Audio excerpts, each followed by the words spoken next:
Now I will introduce today's guest. The one thing that I think we all know or can imagine about this afternoon's guest speaker is that he loves a challenge.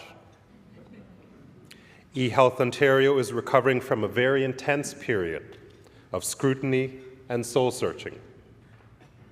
With the injection of new leadership and focus, its vital signs appear strong. Greg Reid became the President and CEO of eHealth Ontario just over a year ago. The provincial government agency is tasked with harnessing information technology and innovation to improve patient care, safety, and access. This means providing a single, harmonized, coherent, province-wide eHealth strategy through one point of contact. This is no easy task, especially when expectations have been heightened and skepticism about future success is still quite vocal. eHealth Ontario's mandate is enormous. It encompasses all provincially funded IT initiatives that support healthcare professionals and patient care delivery. Mr. Reid has embraced this challenge because he believes fundamentally that it is the right thing to do and that an effective eHealth strategy is a core part of enhancing the patient experience in this province. Mr. Reid brings decades of executive experience earned in the management consulting and the financial services arenas. He is a former president and CEO of Dundee Wealth Bank, where he was responsible for strategy and operations. He is also a past president and CEO of Altamira Investment Services and a senior executive of the National Bank of Canada, where he led the introduction of rapidly growing banking products. Prior to this, he spent 20 years with the international strategy consulting firm McKinsey & Company in New York, London, and Toronto. While with McKinsey, he helped turn around distressed companies, assisted telecom and technology firms, and co-founded McKinsey's global electronic commerce practice. It's no wonder Mr. Reid's CV rose to the top during the search for a new eHealth Ontario CEO. Today, Mr. Reid joins us to discuss how he and his restructured management team are working to transform eHealth Ontario, to put more electronic patient information into the hands of the province's healthcare providers in a timely manner. Ladies and gentlemen, please join me in welcoming eHealth Ontario's President and CEO, Greg Reid.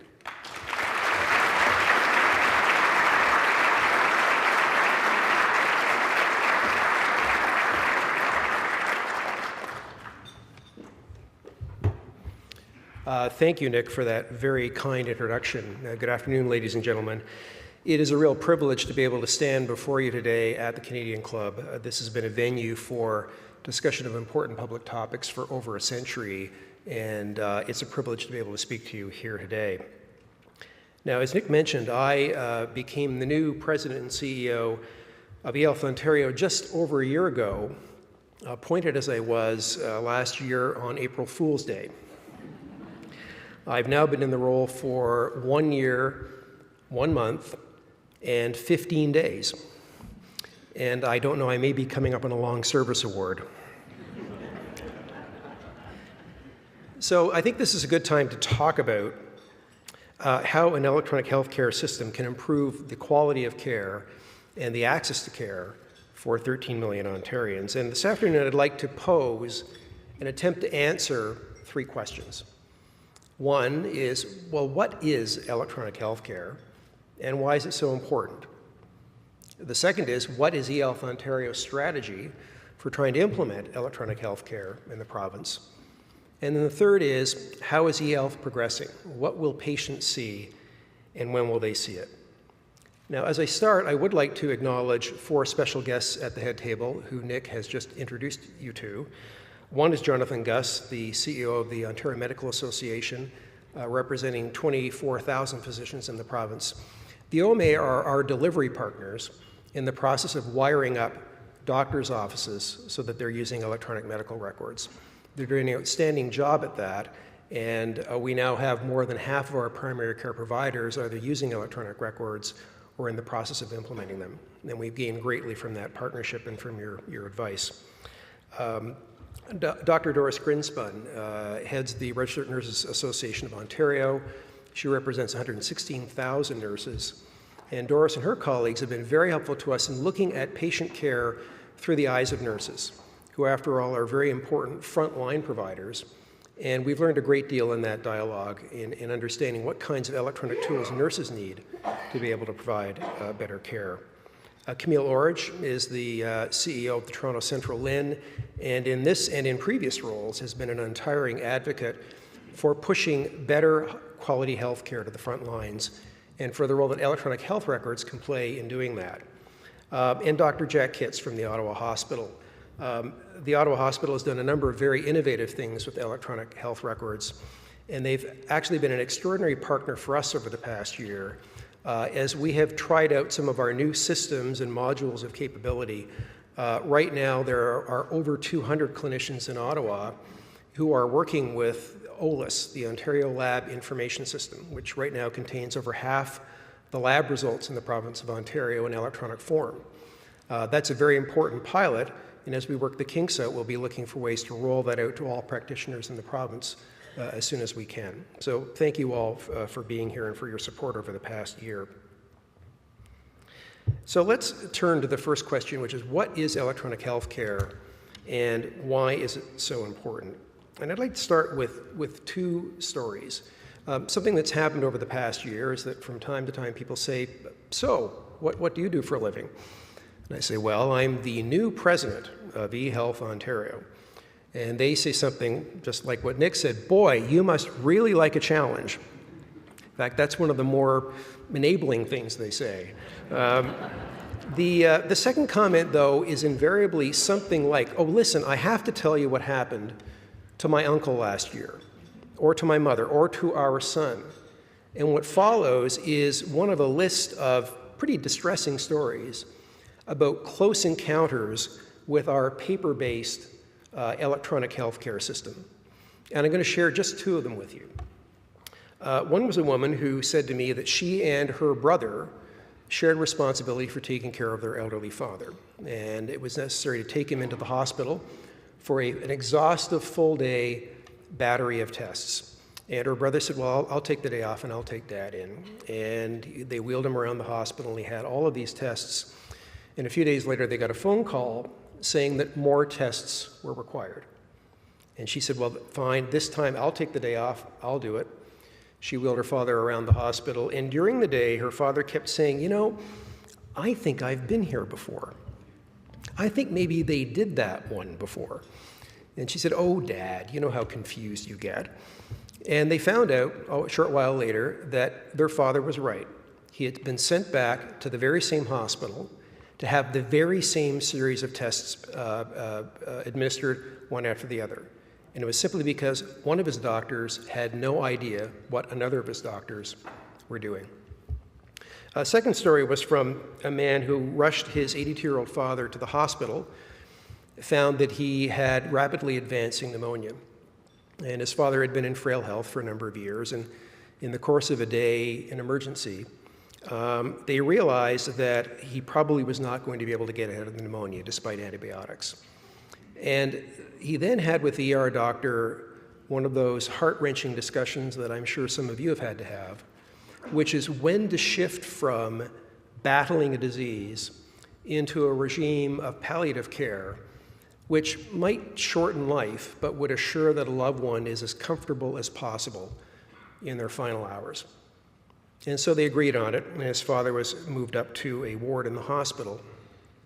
And when he and his family arrived in the ward, they might as well have been visitors from Mars. The staff in the ward had no idea who their father was. They had no idea he'd been in ER all day. They had no record of what his progress during the day had been because they couldn't find the paper charts. And the paper charts included the doctor's express instructions on end-of-life care. And they said, well, we're not authorized to do any of those things without the doctor's instructions. So the son ran back down to ER, tried to find the doctor. He'd gone for the day, tried to find the charts. They were gone. And when he got back up to the ward, he saw two things. he saw his father obviously in distress and uncomfortable. And he saw his 80-year-old mother starting to fill out a blank history page so that she could give the staff some idea what was wrong with her husband. Later that night, they saw their father die a needlessly painful death. And if I seem a little bit more familiar with that story, it's because the son in the story is me, and that was the night my dad died. Surely we can do better than this. We have to do better than this. Our vision at eHealth Ontario is that anytime any one of us is in front of a provider, that provider has in front of them all the information they need to take the best possible care of us. And it's not just information from their own files, it's information drawn from any other provider that you may have been visiting. So integrating records from disparate systems so that any provider you visit can take better care of you. A pretty simple notion. Well, how hard could that possibly be? Well, let me take you back a year and describe my tour around Ontario as I began learning about the healthcare landscape in the province. And what I learned is that we have about 155 hospitals in the province. They all have hospital information systems. They all create patient records. And generally speaking, the records created in any one hospital cannot be read in any other hospital in the province. We have something like 6,000 doctors using electronic medical records in their practices. Those systems are provided by 11 vendors, and generally speaking, the records created by a physician in their practice cannot be read by the system used by any other physician in the province, nor can they be read by any hospital. We have a community care and access system, community care and access center system in Ontario with 42 different locations, with a very good system with patient information in it. And that information cannot be read by physicians or any of the hospitals. So I took this job thinking, as many Ontarians do, that there are no electronic health records in the province. What I discovered is the exact opposite. The province is awash in electronic health records. The problem is none of them can talk to each other. There's no way of assembling a comprehensive and accurate view of any one of us. And so our task is to find a way to do that. So how do you go about doing that? Well, another thing I encountered early in my job was this sense that the reason eHealth Ontario was here was because we were a large infrastructure manufacturing project, and that somehow inside the agency we had a number of people busily stapling together 13 million health records. And if we were lucky, there would be a day in 2015 when we could flip the switch on a giant server farm, dozens of spindles would spin to life, and out would fly 13 million health records for use by providers and patients alike, and they'd all be perfect. And in our industry, we call that a high-risk approach. So we began thinking of alternatives. Well, one thing we noticed around the province was that in certain locations, typically clustered around larger hospitals, there were already very innovative efforts to try to combine records and to move them between hospitals and to move them out to the physicians and family health teams in the area. We saw an excellent demonstration of a system like that in Ottawa. There's a very good system in Hamilton that's doing it. London, with their Spire project, is doing a very good job. Toronto has a system. Barrie has a system. Sudbury has a system. Thunder Bay has a system. And I'm sure I'm forgetting somebody. And none of those systems is the same. None of them follow common standards. None of them use common technology. And we were on our way to 8 or 9 balkanized regions of the province with no ability to exchange records between them or to have records follow you wherever you go in the province. And so we had to think what sits between Ontario, which with 13 million patients is too big, and 9 or 10 regions which feel a little bit too fragmented and too much like reinventing the wheel if we try and do it with those locations. And what we feel will work is 3 regional integration hubs. We announced the first of these last week with Connecting GTA. We believe there should be 2 others. One would be Connecting Southwestern Ontario, and another will be Connecting North and East Ontario. And each of these 3 hubs will pull together the records of providers in the regions who, after all, tend to see the same patients. They represent natural referral areas.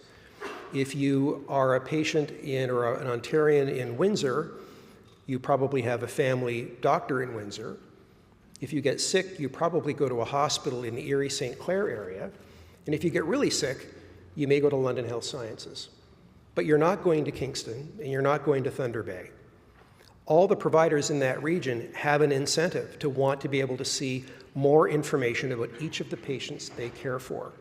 And so these natural referral areas are very good places to start building integrated health records. So let me talk a little bit about Connecting GTA, because it's the first of these hubs that we announced last week. The GTA is a pretty large natural referral area. With 6.3 million people, it represents almost half the population of Ontario. And any one of us living in the GTA could show up at any one of about 700 different healthcare institutions seeking help. So what we have to find a way of doing is taking the electronic records in each of those institutions, combining them into a unified view of each of us that contains all the information necessary to take better care of us, and make sure that there's a way of getting it back to a provider when they need it. So the way we're going about that in Toronto, and I will spare you the technical details because I'm not sure I fully understand them yet, but in my layman's terms, I think of it as a sort of a cross between Union Station and the Yellow Pages, if I can mix metaphors for a moment.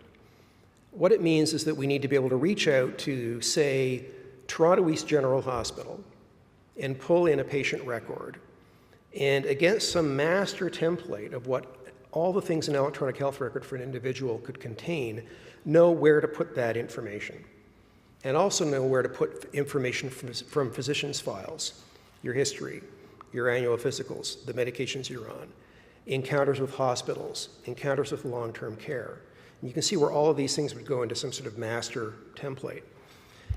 And then realize how to map that record back onto the legacy system that any provider might be using who's trying to care for you. And I think of that as using translation tables, but I'm hopelessly dating myself in terms of technology when I use a term like that, because it's all going to happen in the cloud when we get there. So that's pretty complicated. But the other way of doing this would be even more complicated. What's happening at the center of one of these integration hubs, in something called a HIAL, I promise that's almost the only acronym I'll use this afternoon, a Health Integration Access Layer, is that common standards are being used. And one thing we need in Ontario, if we're going to have interoperable health records that can follow you wherever you go, is a set of common standards. Well, one thing eHealth could do, and I don't think this is a very good idea, is that we could lock ourselves in a room with a big whiteboard, breathing dry erase marker fumes, and have a vision of common standards for the province and announce them. And if we did that, we would have hundreds and hundreds of CIOs around the province tearing their hair out because they've invested 10 years and millions of dollars in legacy systems that are working perfectly well in their hospitals or their clinics or their long-term care settings. And what we would be saying is, now you have to retrofit those to a common set of top-down standards imposed by eHealth Ontario. We don't think that's a very good idea. What we think is a smarter idea is, as we make these records interoperable, as we find a way of combining them, let's inject the common standards there. Because the problems we have to solve are, how do we tag records? How do we number them so that we know how to put them together? How do we make sure that they're associated with a unique patient? How do we know that they're safe and accurate? How do we protect their privacy? How do we protect their security?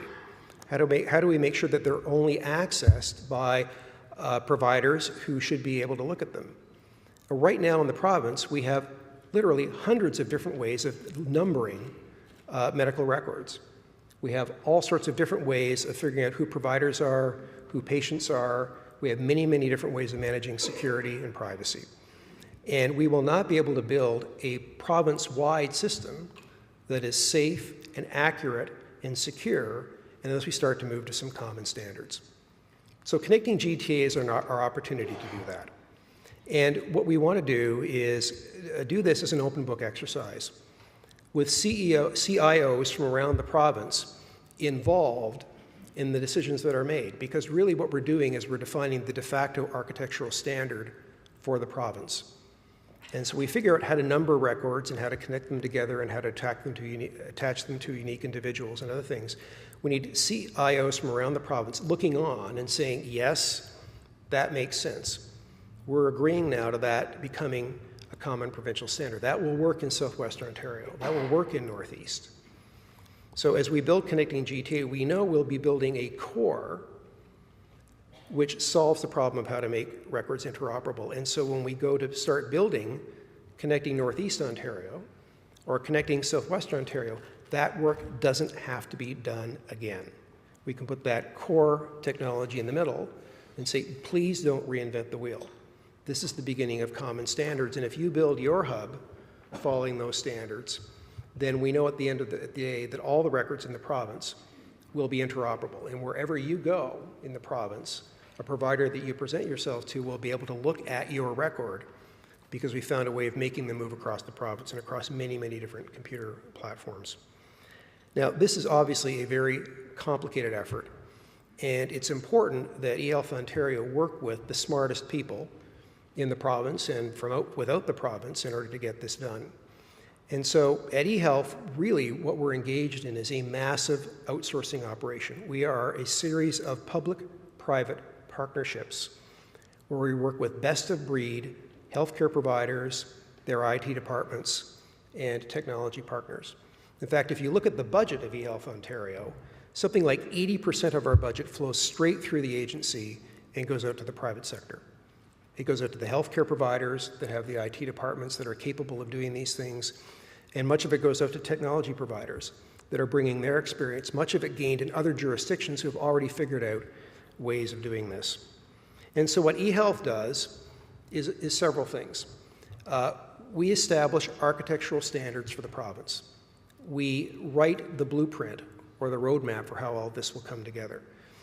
We don't do it alone. There's been a tremendous amount of consultation with providers around the province over the past year to get their ideas, listen to them, synthesize them, improve upon them, and we now have a draft architecture which we're beginning to syndicate with the healthcare sector and which will improve. But at the end of the day, we want to be releasing something where most institutions in the province will look at it and go, yep, they listened. That's what we talked about. We recognize ourselves in that. So architectural standards is one thing. Establishing the common interoperable standards we need is another.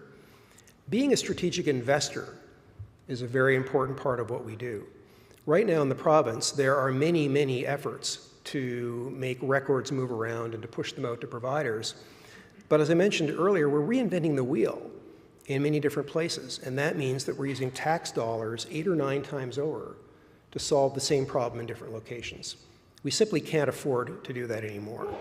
And so as we develop the architecture and the roadmap, we're going to be very thoughtful about the way we spend taxpayer money. And what we would like to do is build things once and then reuse them around the province. So we'll be investing in projects which are scalable and workable on a province-wide basis and that will converge, but we will not be investing in projects that are standalone and diverge. We need to start pulling this thing together if it's going to work and if it's going to be cost effective and if we're going to get there. So that's the role that eHealth plays. The style with which we do this is something we like to refer to as a servant leader approach. We start by listening. We are constantly synthesizing the ideas we hear. We're playing them back. We're trying to pull standards together using as much of the brain power around the province as we can. But when we lock them in, we then need to enforce them. And that's the only way we'll have a safe and accurate electronic healthcare system. So that leads me to the third question I posed, which is, what will patients see and when will they see it? Well, we should probably start with what they see today. I mentioned that we have over 6,000 doctors now using electronic records or in the process of implementing them. Right now in Ontario, all images taken in hospitals are digital. There is no more film. X-rays, MRIs, nuclear medicine, mammograms are all digital. And what that means is that we can send those images around to hospitals and out to physicians electronically. So they're accessible virtually immediately. And there's no more waiting for the big yellow envelope with the film in it or worrying that it might get lost.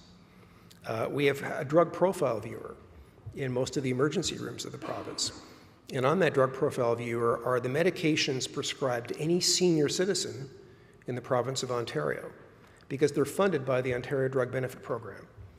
And it actually represents about 45% of the prescriptions in the entire province. So anytime a senior is wheeled into the ER, their drugs are on screen and they're available immediately.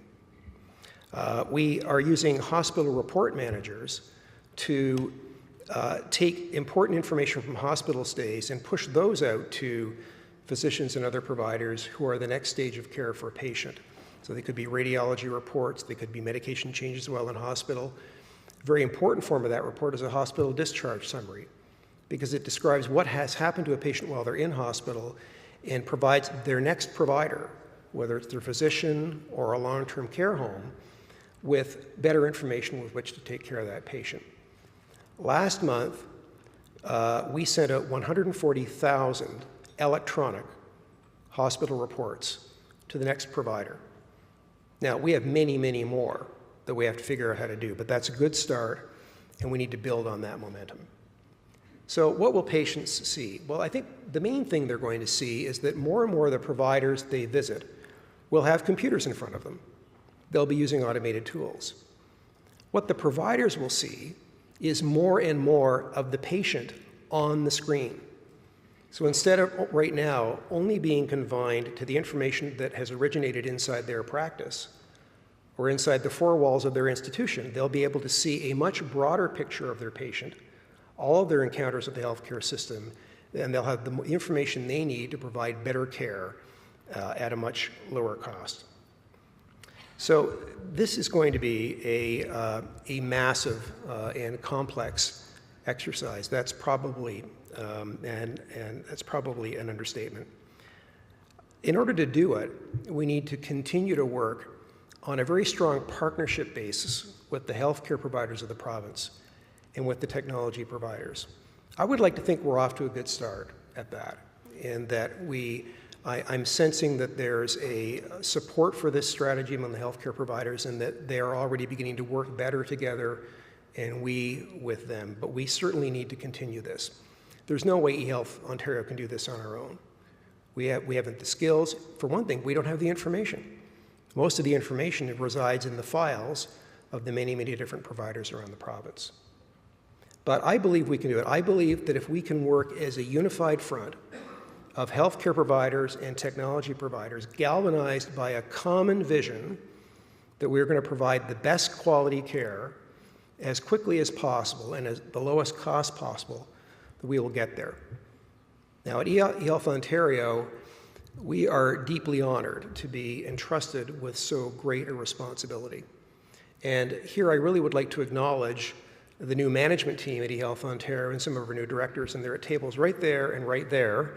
So thank you. They really are the brains behind the operation and are doing great work on all of our behalves. We take this responsibility very seriously, and we passionately believe that if we get this right, and we will, that we can create a healthcare system for the people of Ontario that will be truly exceptional. Thank you very much.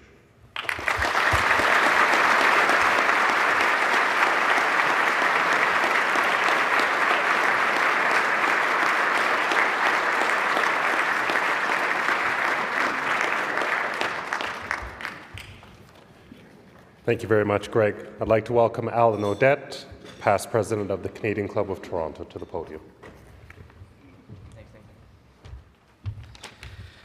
Mr. Reid, on behalf of the guests gathered here today, I would like to thank you very much for providing a maybe an overdue, certainly very much appreciated insight into current and future plans at eHealth Ontario. You can judge by the turnout today that there is significant interest in this topic.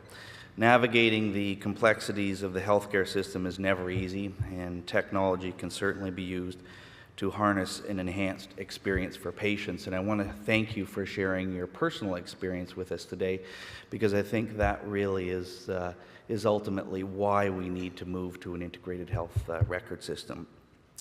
Your account of the plans and strategies that are being deployed clearly show that eHealth Ontario is tracking to meet its goals and objectives. We all want to wish you well in your endeavor and wish you much success in completing this task. On behalf of all of those here today, thank you very much for coming.